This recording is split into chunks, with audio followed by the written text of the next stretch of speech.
Oh boy, shit's starting to get real. This episode of One Piece was wow. From the minute I saw the title, I knew it was gonna be just an amazing episode, and I was right. But for the most part, we just get a little progression with Bellamy. He's going around. He's about to kill Luffy, but then he has all these images, like just memories of times that Luffy actually supported him, even though they don't really like each other. It's like, hey, you haven't done me wrong, so I'm not gonna do you wrong. In fact, I'll even support you in your fight. That's all right, and that causes Bellamy to just question us whether it's a good idea to kill Luffy, even if it's to win Don Flamingo's favor.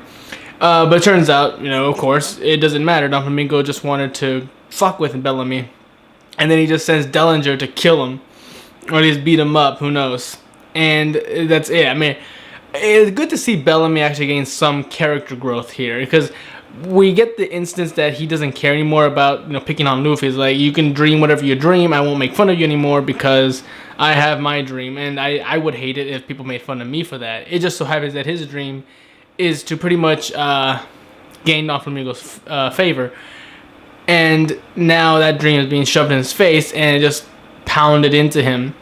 It's just like, haha, you thought you can win over Don Flamingo's favor? Yeah, right, you're a loser, and it's gotta hurt. I mean, when your dream turns on you like that, it's painful. So I feel sorry for Bellamy. And I also like the little character growth for Franky. It really shows just how different the Straw Hats are. I mean, it's true that they are willing to come together and really work towards a common goal, and that's helping Luffy become Pirate King. But when shit really gets down, there are moments when they have to break away from the captain and kind of disobey his order because they just have a strong feeling towards a different goal. And Franky's is to help the Tontadas and people of this island be rid of Don Flamingo and save them from this heartache that they've suffered for 10 years. And it's good to see that he's even crying about it. It's like, and yes, I know he's overly emotional so most of the time. He's crying all the time, but no, this isn't like a waterfall going down his tears and him screaming. No, this is a single tear going down. It's like, I can't leave these people, Luffy. I'm sorry. Even if you, as my captain, tell me to ignore them and follow the law's plan, I will have to refuse that order. I'm sorry. And if it was any other captain, especially in real life, it would be insubordination. But because Luffy's such a cool guy, he's like, yeah, go ahead, fuck it, Besides, I wasn't even really following Law's plans to begin with, so yeah. I mean, yeah, I broke the rules. Why can't you? And it seems like Sanji's gonna turn the ship back around, which I don't know if that's gonna be a good idea, because there's already so many people involved in this mess. Bringing in more, it's a little heavy. And now we get to the majority of this episode, which is Don Flamingo versus Law. And during this fight, again, we get a little bit of a show of the relationship between Don Flamingo and his crew, especially Diamante. And it really shows that they know each other, at least how to speak to each other. Because we saw it before when Don Flamingo's complimenting Diamante to get him to do what he wants him to do. It's like, oh, you're a genius. You're the only person I can depend on. But it's the tone of voice they take with each other. It's not like he's sarcastic about it or he's lying to him. He's more like, he really knows how to talk to his friend they've been traveling together. And in fact, if it weren't for the idea that they were the villain of this arc, you could almost say that they seem like any other pirate crew we've seen so far, with especially like the Straw Hats or the Red Hair Pirates, that they really care for each other. They just so happen to be they so happen to have conflicting goals with the main character. And I like that. Don Flamingo isn't entirely evil. It's just that him and his crew have a different way of getting the same goal. And it's sort of the same way with Blackbeard, except Blackbeard is more underhanded. While Don Flamingo seems to actually care about his crew, Blackbeard will even willingly probably trample over his crew to accomplish his goal. So that's something to think about. So that means Don Flamingo, as cruel as he is, as we've seen in the past couple episodes, he possibly has more honor and dignity than Blackbeard. And that's saying a lot. I mean, It's true, Don Flamingo hasn't always been, as I was not always presenting himself as the most elegant or nicest guy. Sure, yeah, I mean, of course not. But he does, in some sense, is a bit philosophical, and he has certain beliefs, and he sticks to those beliefs. And he's willing to spread that word, and whether you agree with him or not, he, in some way, respects your way of thinking, but at the same time, if you get in his way, he's willing to just completely destroy you and everything you believe in, if what you believe in is kind of getting in his way of his beliefs. But again, the fight with Law, I mean, holy shit. I mean, I love Law. In fact, I have to say, out of all the characters of One Piece, he might be my favorite. He might be my favorite.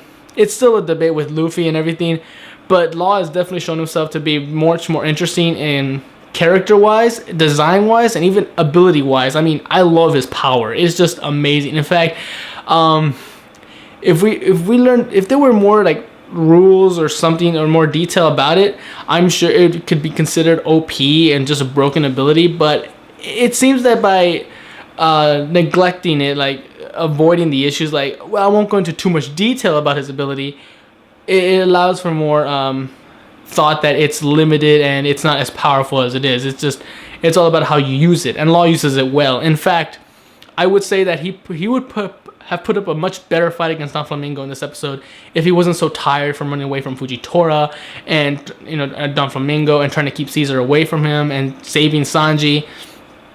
It was just like, if it was a one-on-one fight against Don Flamingo, he would have probably lasted a lot longer and probably done a lot more damage. At least slice a couple fingers off. I don't know, something. And other than just like maybe like 2 scars on his face, it's still a lot for Don Flamingo. I mean, so far we haven't really seen Don Flamingo get injured once. So again, it's a bit of a progression on that, and it still looks weird when Don Flamingo cuts stuff, because it doesn't look like he's just cutting the actual object. It looks like he's cutting the actual scenery in the background, and it's just like, is my TV screen just going whoosh, like, oh damn. But then the fight goes all the way to the city. Don Flamingo's just going crazy on the city. I mean, how's he gonna explain this to his citizens? And just throws Law onto the ground right in front where Luffy, Zoro, and Kinemon are. Fujitora hears this. He's going in, and this vice admiral who's waiting with his entire team of Navy soldiers are waiting outside to capture the participants of the Coliseum while they're coming out, but they're forgetting who these people are because they're being turned into toys. And right then and there, the tension rises, and Law is just like practically unconscious. Don Flamingo's pissed off that he's pushed him too far. He's been pushed too far, especially at the part where Law tells Don Flamingo that the D will cause another storm. Now that, for Don Flamingo to be affected by that, it's to say that maybe the D has kind of angered Don Flamingo in the past, or he just hates the fact that Luffy is considered a bit more special than he is, and at least a lot more people are supporting him to be Pirate King than they are Don Flamingo. Who knows?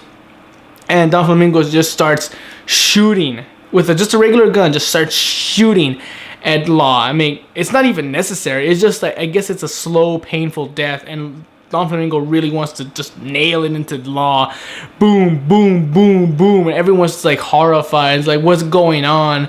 Don Flamingo's just sticking his tongue out like always, like ha ha. The scene is just, it is just like, oh my god, what is going on?